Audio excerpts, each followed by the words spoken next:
Welcome to all my friends. Today we are not going to give a Torah lesson. We are going to have a debate. We are going to debate together. What does that mean? If you disagree with me, please send me your messages, respond to help. The question is very simple. Are we deserving today in the year 2026 with the way we look, with the actions we have to receive Machia'h? Are the people of Israel deserving enough? Yes or no? Second question. Are you deserving enough, you who look to help to obtain deliverance despite your qualities and also your very great faults? Any friends, those who do not know the answers to these two questions, well, they will not be able to deliver. And those who know the answer but do not act, who do not live according to this answer, will not be able to be delivered. Why? Because depending on your beliefs, you either bring light into your life, the light of Him, or you close the doors of heaven, or that's the wrong belief. Friends, to answer these two questions, I'd like to tell you 3 stories that will help us get to the heart of the matter. First story, please take it very seriously. It's very profound. There are many secrets in all these stories. The first is about Rabbi Narman, who enters a wedding one day. Friends, he's with his students. He enters the wedding hall. There's the bride on the right, the groom on the left. Everyone is dancing. It's a crazy atmosphere. Everyone is dancing. Joy is clapping their hands, but suddenly they all see a clown in the middle of the dance floor. And this clown was completely crazy. He made everyone laugh. How did he make everyone laugh? Well, he had 2 disguises. He dressed up as a priest once, and then he took off all his priest clothes and dressed as a rabbi. And then he took off his rabbi clothes and dressed as a priest, and so on. Everyone saw him, my friends, and they burst out laughing. Rabbi Armin said, "Don't laugh. It's not a joke. He's not a clown. This is life. That's what a Jew is. Not a scoundrel, not a brat. Suddenly, in a year, he can become a priest." What does that mean, my friends? It means that there is a great contradiction in all of Israel. Who I am, to whom I belong. Close, far, deserving, undeserving. The second story, my friends. The story of Aizal, the master of Kabbalah, who met his greatest student, and it was from him that Rabbi Kim Vital, who is the greatest student of Charizal, contains all the writings of Kabbalah, all the secrets of the Torah, all the secrets of the Torah. So why did he choose this student? There were billions of tzaddikim at the time. It was pure madness, my friends. Why? This soul that he chose. Lial revealed to Arabim, his student, that he was the greatest soul of the generation. He's the greatest light of the generation. He told him, with the light of your soul, you can bring back Machia'h with this light there. But on the other hand, he revealed to him that if you never use this potential that you have, that Hashem has given you, well, you will be the greatest redemption of this generation, the greatest disbeliever. We can't fall more than you. You will fall. Friends, once again, a contradiction. If she is the greatest soul, and this year to bring back Mashiach, she takes and she uses her potential, then how can she become the greatest redemption in the world, the greatest unbeliever in the world, the greatest, to make all the mistakes that everyone makes today combined? How is that possible, friends? Too great a contradiction. Like in the first rabbi. Third story, friends. The tractate Baba Metzi in the Talmud. Friends, page number 84a. We have magnificent story. The story of the greatest gangster in the Talmud, who became the greatest Rabbi Talmud. This is Reish Lakish. You all know this story. He was on one side of the river. He saw what is called a fatal beauty. He thought it was a fatal beauty. Well, in the end, it was a fatal rabbi. He saw a beauty. So he jumped to this side of the river. On the other side of the river, in one jump, my friends, he arrived on the other side of the river. He arrived there. What did he see? A rabbi. But this rabbi was beautiful. He told him, "But you have the beauty of a woman. That's why I jumped on the side of the river." Then this rabbi, who was called Rabbi Hanan, he told him, "You know what? I wish you one thing, to take all your strength, all this power, this strength that you have within you, and to put it into the Torah." He told him, "If you ever make tshuva, you, Rakish, the greatest gangster of his generation, I will give you my sister, who is even more beautiful than me."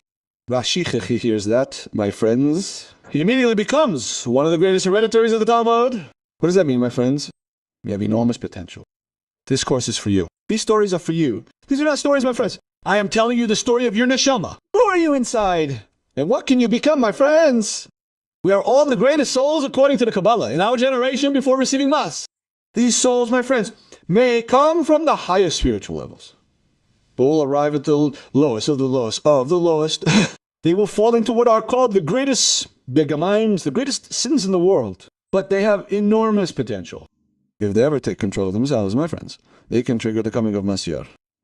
So know who you are and know where you can go. So my friends, now we are going to see that these are not just stories. Everything is written in our Torah or in our Parsha. Do you know the story of the staff? The scepter of Israel that has spanned all of Israel's history. This staff with a boot, it parted the Red Sea. This stick with a boot is what will trigger the Geoula. But this stick also has what we call a somewhat strange story. One day, it turned into a snake. You all know the story of our parashat. Akadu came to tell Moshe, my people, they can no longer suffer. They deserve to be delivered. Listen to Moshe's reaction. I don't want to deliver your people. They are not militant enough because of their actions. At the time, Rabotai, in Egypt, they were at the 49th gate of impurity. Imagine what was happening there. So Moshe said to Hashem, they are not deserving. Hashem said to Moshe, they are indeed deserving. Friends, this is our debate. So who is right? Listen to what happened. When he said to Moshe, this is how you speak about my people, you are being Lara. So the stick that you have in your hand will turn into a serpent. Throw this stick to the ground. The stick became a serpent blade when it reached the ground. Then Hashem said to Moshe, take this stick by the end. And then it became a stick again.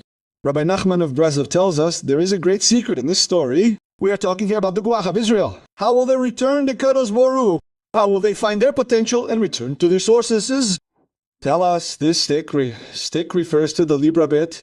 You don't know how difficult the Libra bit is? You have broken your free will. You have reached such high levels that you no longer understand how one can do harm. You are so close to me that you're free. Whereas in this stick there, it is in your hands. But the people of Israel are not at your level yet.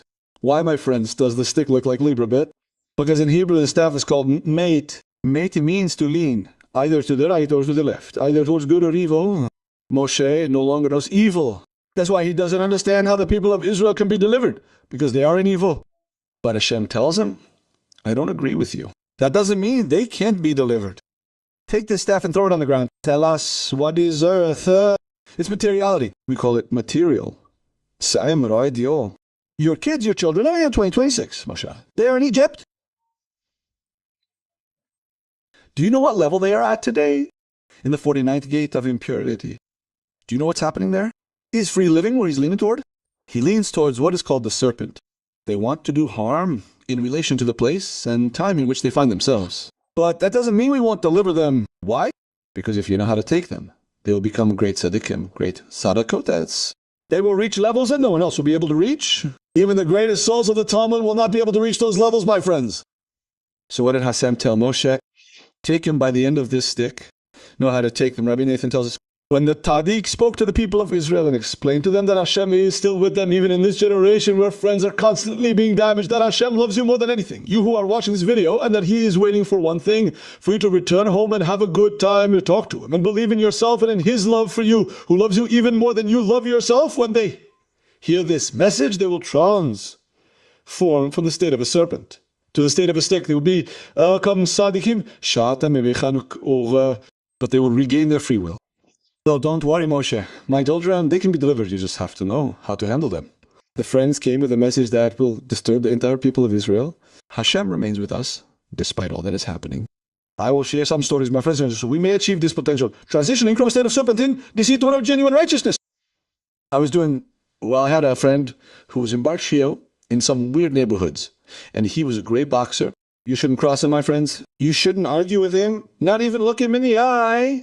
But this great boxer, he did shuvah, and unlike a lot of people who did shuvah, he finished the entire Talmud from A to Z. Today, he's a scholar. It reminds us of the story of the Gemara with Resh Lakish, the great gangster who became a great scholar who, friends, second story, I know a woman who's in Bosa in showbiz. She works with the biggest stars in music today. She's a stylist today. She helps women become foolish with PR and beauty clothes. She helps women dress from head to toe. She became a stylist in the Ducha. She helps every soul in Israel dress. Do you know where I come from, my friend? I can't even tell you. But look today, Monad, at the heart I have for you, and how much I try to give to the people of Israel. Why, my friends? Because we remember the story of Rabbi Vital. Your soul can bring Machia'h back to you, but if you don't take advantage of that potential, you'll remain a boxer. You'll stay in showbiz. You'll stay, I can't even tell you. But if you take advantage of that potential, and never forget that despite everything you're going to go through in your life, Hashem is still with you, as we told Him. He loves you even more than you do. you love yourself. You'll be able to reach all levels in your life. So you have several choices. You stay in the profession with the qualities that Hashem gave you, or you believe in yourself, and you will go from priest to rabbi. And even if you become a priest again, right after that, it doesn't matter, because the light of your soul is so strong that your strength is even stronger than that. But if you ever gain the upper hand, you will become the highest. Use your celestial vessel and light to bring back Machia'h. Friends, I hope this lesson is clear. Don't hesitate to react and pass it on. Don't forget to like and comment as much as possible. May the Shariah protect you.